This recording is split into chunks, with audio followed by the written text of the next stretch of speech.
Hello students, आज हम लोग नेक्स्ट लेक्चर स्टार्ट कर रहे हैं। 5.2 हमारी कंप्लीट हो चुकी। पीस वाइज कॉन्टिन्यूटी क्या होती है of a function in an interval. ठीक है, और एक बार बता देती हूँ, ये क्वेश्चन अगर आपका नहीं होता है तो हम नेक्स्ट एक्सरसाइज में नेक्स्ट प्रोसेस से कर लेंगे। ठीक है, बाकी आपके कंप्लीट हो जाने चाहिए। ओके, अब आगे देखिए, पीस वाइज कॉन्टिन्यूटी क्या होती है और वो भी इंटरवल पे। तो सबसे पहले हमारे पास कोई इंटरवल होना चाहिए डेफिनेशन में। ठीक है, तो कोई भी हमने इंटरवल लेट किया, close interval A be in which the function is defined, क्योंकि फंक्शन की कॉन्टिन्यूटी डिफाइन कर रहे हैं। ठीक है, पीस वाइज कॉन्टिन्यूटी मतलब पीस का मतलब आप समझते हो कि एक टुकड़ा होता है। ठीक है, जैसे भी आप ये मान के चलो, जैसे हाँ, पीस वाइज का मतलब जैसे यहाँ पे है ना, इस तरह से। तो उसको हम एक्सप्लेन करें तो इसके लिए सबसे और किस पे डिफाइन कर रहे हैं, इसको इंटरवल पे हम डिफाइन कर रहे हैं। तो सबसे पहले तो आपको क्या होना चाहिए कि फंक्शन की जो पीस वाइज कॉन्टिन्यूटी है फंक्शन की, वो इंटरवल पे डिफाइन करें। सबसे पहले इंटरवल होना चाहिए, उसके बीच में वो फंक्शन डिफाइन होना चाहिए, be divided into a finite number of sum. अब क्या करेंगे, जैसे कि हम पीस वाइज कॉन्टिन्यूटी को डिफाइन करें। कॉन्टिन्यूटी मतलब होता है लगातार, है ना, कोई बीच में ब्रेक ना आए। और पीस वाइज का मतलब पीस पे, छोटे छोटे टुकड़ों पे कॉन्टिन्यूटी क्या बोलते हैं, पीस वाइज कॉन्टिन्यूटी। तो उसके लिए हमने क्या किया, इस क्लोज इंटरवल ए बी का हमने डिवाइडेशन कर लिया कि फाइनाइट नंबर ऑफ सब इंटरवल। इंटरवल का भी क्या बना दिया, सब इंटरवल। ठीक है, जैसे 1 2 है। ठीक है, इसका मैं सब इंटरवल क्या बोल सकती हूँ, इसमें जो भी 1 0 प्रॉपरली कंटेन्ड है।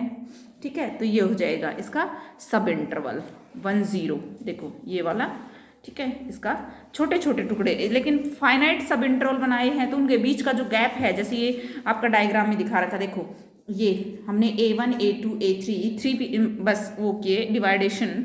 Suppose the function is continuous in each of the sub interval. अब हमने मान लिया कि जो ये सब, जैसे ये वाला A1 A1 A2 and A2 A3 and A3 B, ये जो इंटरवल है इन पे मान लिया हमने, क्योंकि ये सब इंटरवल्स बनाए हमने। Accept eight the end points of these sub intervals, and points को छोड़कर, एंड पॉइंट्स आपको ध्यान होंगे ए और बी थे। ठीक है भाई, at the end points of these sub intervals where it is discontinuous and at these points of discontinuity the function has finite jumps at the end of the point these intervals, then the function is called sectionally या continuous या फिर piecewise continuity in this interval. Piecewise continuity, left hand and right hand limit exist in an every subinterval through at the end of the points of interval it has jumps। Main बात क्या है कि जो points हैं आपके, वहाँ पे continuity नहीं होगी, सिर्फ उस इंटरवल के बीच में कॉन्टिन्यूटी होगी। तो उसको हम बोलेंगे, वो जंप करती हुई हमारी कॉन्टिन्यूटी चलेगी, तो उसको बोलेंगे हम पीस वाइज कॉन्टिन्यूटी। तो आप ये भी यहाँ से भी लिख सकते हो पीस वाइज कॉन्टिन्यूटी यहाँ से, कि पीस वाइज जो कॉन्टिन्यूटी होती है वो लेफ्ट हैंड और राइट हैंड लिमिट जो होती है एग्जिस्ट इन एवरी सब इंटरवल दो एट द एंड पॉइंट्स, किसको छोड़कर, of the intervals it has jumps. जो एंड पॉइंट्स होते हैं उनको छोड़कर वो जंप करते हुए आगे चलेगी। This is graph of peace wise continuity function in this interval is this. ये तो देखो ग्राफ है, यहाँ पे आपकी कॉन्टिन्यूटी है, यहाँ पे कॉन्टिन्यूटी है, यहाँ पे कॉन्टिन्यूटी है, यहाँ पे एंड पॉइंट्स पे कॉन्टिन्यूटी नहीं है, वहाँ पे डिसकॉन्टिन्यूटी है। ठीक है, ये छोटी छोटी डेफिनेशन है भाई, 2 नंबर में पूछी जा सकती है, हालांकि इंपॉर्टेंट नहीं है। कि एक्सपोनेंशियल फंक्शन क्या होता है, एक्सपोनेंशियल ऑर्डर का क्या मीनिंग होता है फंक्शन के अंदर। तो कोई भी फंक्शन है उसको हम क्या बोलेंगे कि वो एक्सपोनेंशियल ऑर्डर ए मान लिया हमने, ए जो है उसका जो ऑर्डर है वो ग्रेटर देन 0 है। If limit t tends to infinity e⁻⁻at ft exist and is finite quantity. ठीक है, कि ये जो क्वांटिटी है फंक्शन के साथ, ये जो क्वांटिटी आप लोगों ने देख रहे हो, ये जो क्वांटिटी अगर एग्जिस्ट करती है तो हम कहते हैं कि इस फंक्शन के पास क्या है, एक्सपोनेंशियल ऑर्डर है, किसका, ए। ठीक है, इस फाइनाइट क्वांटिटी होनी चाहिए, एग्जिस्ट करने का मीनिंग ये होता है। ठीक है, दूसरी डेफिनेशन आपको याद नहीं करनी, बस ये डेफिनेशन। उसके बाद आती है sufficient condition for F T exist and for all this, and if ft is piecewise continuous in every finite interval in the domain this and is of exponential order a। ये आपको दिखाना है इसके अंदर। ठीक है, sufficient condition for the existence of Laplace transformation, ये है ये ज़्यादा मुश्किल नहीं है, करना चाहो तो कर सकते हो, अदरवाइज रहने दो। यहाँ पे फंक्शन पीस वाइज कॉन्टिन्यूटी का मतलब है कि आपको ना एक इंटरवल अपनी तरफ से, जैसे इंटरवल तो एक क्लोज इंटरवल ए भी मान के चलते हैं, इसने 0 से t ले लिया उसका सब इंटरवल। तो यहाँ पे ये जो है e⁻⁻st क्योंकि e⁻x भी क्या है, कॉन्टिन्यूस है, ठीक है। तो ये हमने क्या मान लिया कि ये भी क्या है आपका पीस वाइज कॉन्टिन्यूस है इन दिस इंटरवल, तो ये एग्जिस्ट करेगा। वहाँ से हमने लैप्लास की डेफिनेशन लगाई और ये, ठीक है। तो आप चाहो तो इसको कंप्लीट कर सकते हो, अदरवाइज रहने देना। अब जो मोस्ट इंपॉर्टेंट है वो, भाई कई बार पूछा जाता है एग्जाम के अंदर, यूनिट स्टेप फंक्शन क्या होता है। तो कुछ नहीं, एक स्पेशल फंक्शन है a > 0, the function of t defined as below and denoted by u(t - a) is called unit step function. u(t - a) यानी कि इस पॉइंट पे इस फंक्शन को डिफाइन किया गया है, a > 0 है। यहाँ पे 0 से a के बीच में अगर इस फंक्शन की वैल्यू लेते हैं तो वो रहेगी 0। अगर हम इस t की वैल्यू, देखो यहाँ पे ध्यान से देखो, अगर मैं 0 और a के बीच में लेती हूँ तो ये यहाँ पे क्या रहेगी, देखो ये डार्क सर्कल कर रखा है, इसका मीनिंग ये है कि इसके बीच में यहाँ से यहाँ तक आपकी ब्लैक मीन्स डार्क सर्कल है, 0 रहेगी, ठीक है।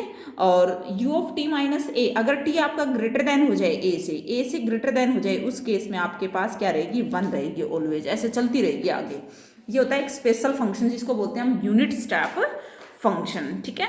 उसके बाद मोस्ट इंपॉर्टेंट थ्योरम है भाई सेकंड शिफ्टिंग थ्योरम। जैसा कि हमने पहले पढ़ा था कि फर्स्ट शिफ्टिंग प्रॉपर्टी और सेकंड शिफ्टिंग प्रॉपर्टी, ठीक है।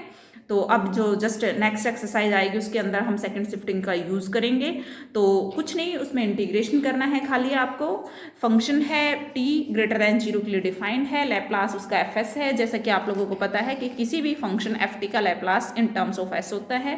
Then for any constant a > 0 then the function, वही एक जीटी फंक्शन है, वो किस तरह से डिफाइन किया गया है, वो डिफाइंड है f(t - a) u(t - a), इस तरह से वो डिफाइन है। जीटी की ये वैल्यू है भाई।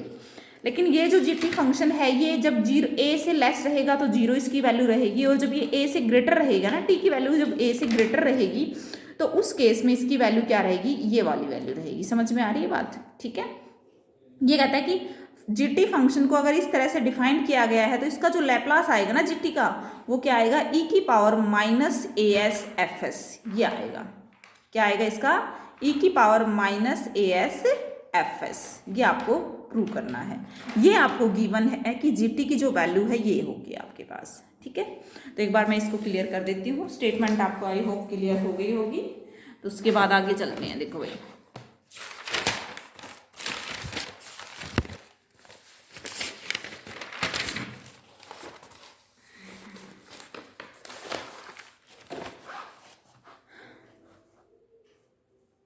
आगे देखिए।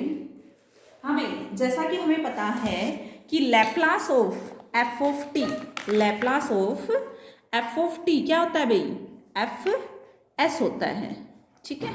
लैप्लास ऑफ f(t) fs होता है, ठीक है। और आप इसकी डेफिनेशन भी बता सकते हो, 0 से इन्फिनिटी e⁻−st ft dt। हाँ भाई, इस fs की वैल्यू यही होगी, जो भी आएगा इस इंटीग्रेशन को सोल्व करके इन टर्म्स ऑफ s आएगा, वो इसकी वैल्यू होगी, ओके। इसी तरह से अगर मैं बात करूँ लैप्लास ऑफ जीटी की, मोस्ट इंपोर्टेंट थ्योरम है सेकंड शिफ्टिंग। अगर आज ये हो जाती है तो कल हम इसकी एक्सरसाइज को कंप्लीट कर लेंगे, ओके। लैप्लास ऑफ जीटी क्या हो जाएगा भाई, 0 से infinity e⁻−st ft gt dt, ठीक है। लेकिन अगर आप ध्यान से देखें तो जीटी को हमने उसमें डिफाइन कर रखा है, क्या भाई, जीटी डिफाइन है टी जब लेस देन ए रहेगा। देखो इसमें टी के रिस्पेक्ट में जो इंटीग्रेशन है वो क्या बता रहा है कि 0 से इन्फिनिटी हमारे पास क्या है, इंटरवल टी > 0 और लेस देन इन्फिनिटी, ठीक है। जैसा कि हमारे पास g(t) को डिफाइन किया गया है, g(t) को बता भी रखा है कि इसके बराबर है u(t - a), u(t - a) से ध्यान रखना भाई यूनिट स्टेप फंक्शन होता है, t लेस देन a और t ग्रेटर देन a रहेगा तो हमारे पास वैल्यू आएगी यूनिट स्टेप को छोड़कर दूसरे वाले f(t - a). ओके स्टूडेंट्स, ठीक है भाई। जैसा कि मैंने लिखा कि लैप्लास ऑफ जीटी ये होता है 0 से इन्फिनिटी, तो इसको देखो मैं ब्रेक कर रही हूँ, 0 से a e⁻−st ft gt dt plus a से infinity e⁻−st gt dt।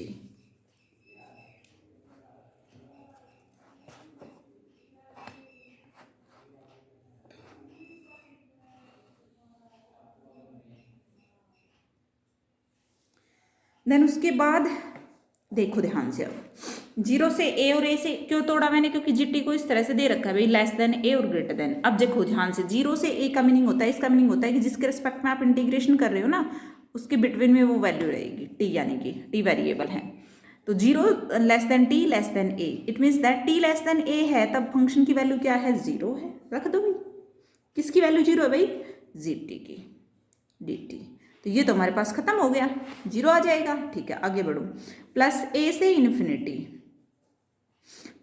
G T D T, ये वैल्यू बचेगी हमारे पास।